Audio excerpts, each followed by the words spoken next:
My eyes search the therapist's office, trying to soak in as much new information as I can in a short time. You can tell a lot about someone by how they decorate their personal space. The first thing I look for is his credentials, which I find almost immediately. Proudly displayed on his front wall is a certificate for Dr. Matthew Harrison, certified therapist. My shoulders relax a little until his voice interrupts my train of thought. Tobias, tell me more about the experience you had with your family as a child. We touched on it briefly last week, but didn't have time to delve into it as much as I would like. Let's pick up where we left off. Tell me about that morning. What were you all doing? Where were you about to go? My throat fights an imaginary lump as I try to swallow. My hopes were really high that I wouldn't have to talk about this. But what could something that happened when I was 7 have anything to do with my life now? Reluctantly, I begin. My family got together for Easter and decided to go camping. The adults very much enjoyed hiking and fishing. They thought it would be fun for us kids to get some outdoor exposure also, a little time away from Saturday morning cartoons and Game Boys. You say your family got together? How many of you were there? Was it a large or intimate gathering? There was Mom, Dad, my older brother Scott, my younger brother Jeff, Aunt Caroline, Uncle David, and their 3 kids. My cousins Adam, Renee, and Nick. So 9 of us in total. We didn't get together very often. My family was like that. They ran hot and cold. Either we went on trips and called each other every other day, or we didn't speak for months. We all met up at the house. They helped us pack our minivan before they headed off on their own. My parents were very excited. I remember them in the front seat, laughing and blaring Jimmy Buffett on the radio for us to sing along to. Jeff slept most of the way, and Scott listened to his Walkman, headphones in most of the time. He didn't speak much, unless it was voting for where to stop to eat, but I think he was happy. I could tell by the wistful smile on his face as he looked out the window. Being the oldest, Scott got to participate a lot more in things than Jeff and I did. He always got so excited to go camping. I didn't share his enthusiasm, and hoped that the appreciation would come with age. Hontoon Island was exactly 5 hours away from our house by car. From what I remembered at my young age, we would have to pack the car, gather our belongings, and be taken to the campsites by boat. That was the part I was looking forward to, the boat ride. Of course, Jeff cried the whole damn way and ruined it for us. I can remember wishing I was deaf. He was scared of the water and the noise, I suppose. Anyway, I'm getting off track. We all got to the island. Our parents picked the 4th of 5 trails to walk down. The kids trudged and whined about having to carry their own stuff. I just wanted to get my tent set up so I could play the Game Boy I had hidden away in my backpack. We finally arrived and started setting up camp. Settling in, and Mom started working on a fire for dinner, with the promise of s'mores for later that evening.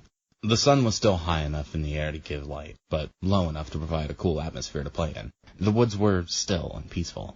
My cousins and I played a roaring game of tag. Dad taught Scott how to gut and clean a fish. Moments like those made me happy to be considered little.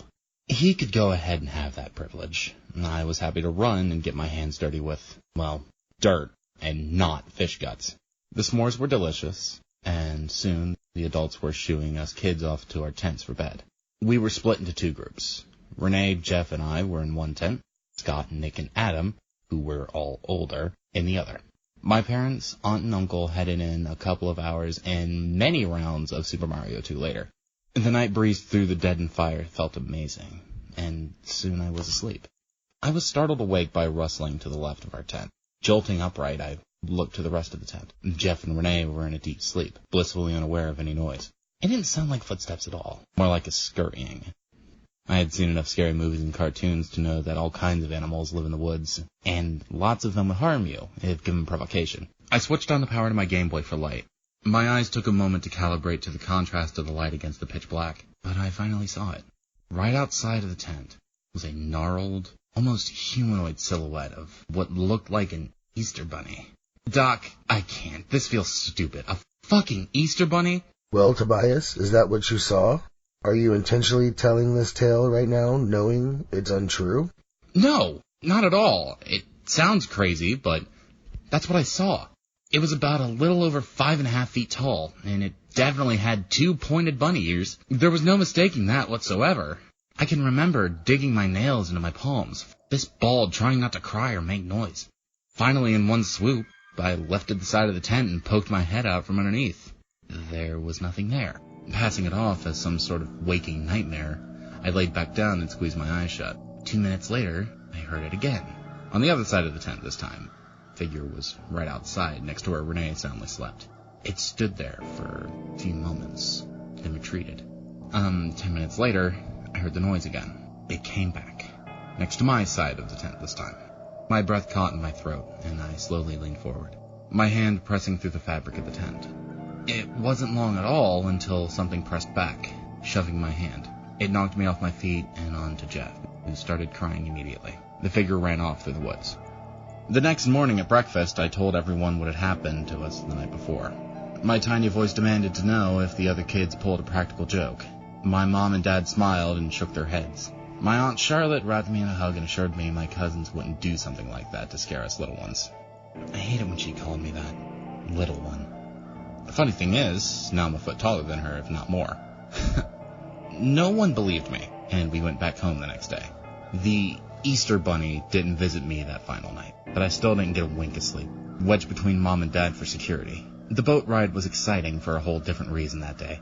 It was taking me to safety, away from the creature that terrorized my tent. When we got home that night, a special report was on the television. Reports had been filed about a man wanted for murder. He tended to kill people from out of town as to avoid local suspicion. He was reported to be very dangerous and dressed in costumes to carry out his kills, often portraying a symbol of innocence or joy. He presented the bodies all the same way, feet cut off and placed by the victim's ears, their body placed in a zipped-up sleeping bag. Why do you think you were able to escape death, Tobias? What made you so lucky? The only thing I can think of is when Jeff cried, it either scared him off or made him do a morality check. Maybe he had a problem with killing children. Our tent was the largest, so it was safe to assume that it belonged to the adults. Why does this matter? Oh, it matters a great deal, especially when it comes to your hearing. We need to establish some kind of route to you being mentally unhinged. It'll make your case easier on you and heighten your chances to avoid a prison facility. Yes, but what does that have to do with this? Dr. Harrison opens a folder, takes a photo out, and slides it within my view. I'm not sure, Tobias. Maybe you can tell me. The photo contains my latest victim, the one that got me put in here. A middle-aged woman, sleeping peacefully in a sleeping bag, 2 gray feet placed by her ears.